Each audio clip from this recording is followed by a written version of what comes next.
Brodie Brazil here with a recap of Game 48 and what turned out to be a 4-1 loss. Now, the Sharks are getting a look at the New York Islanders for the first time this season. They're also kicking off a very busy stretch. The start of 3 games in 4 days, all on the road.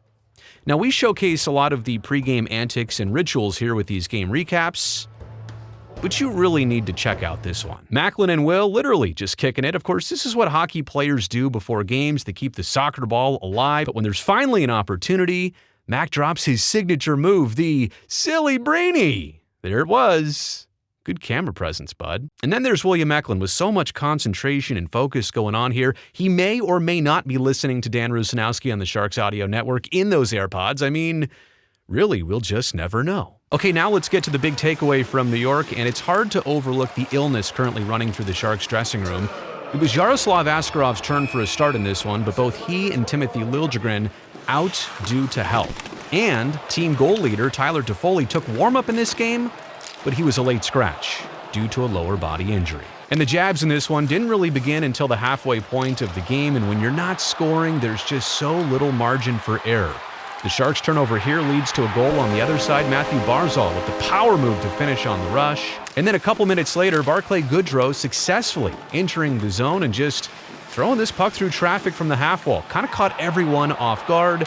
And so at this point, the game is tied and things feel a little bit better for Team Teal.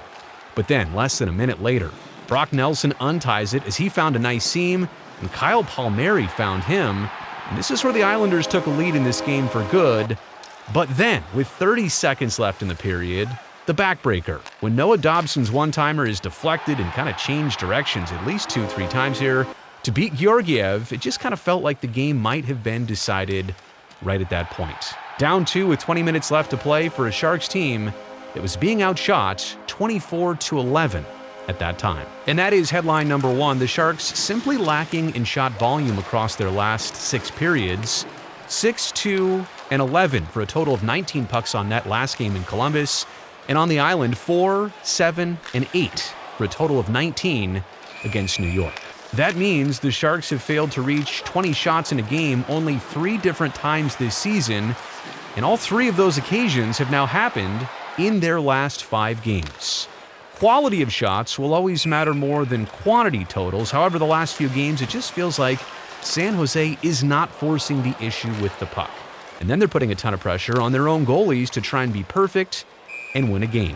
Even into the final 8 minutes of this one, the Sharks had registered 0 grade A or grade B scoring chances, according to Sportlogic. Headline number 2, Alexander Georgiev became the first Sharks goalie to start 3 games in a row this season.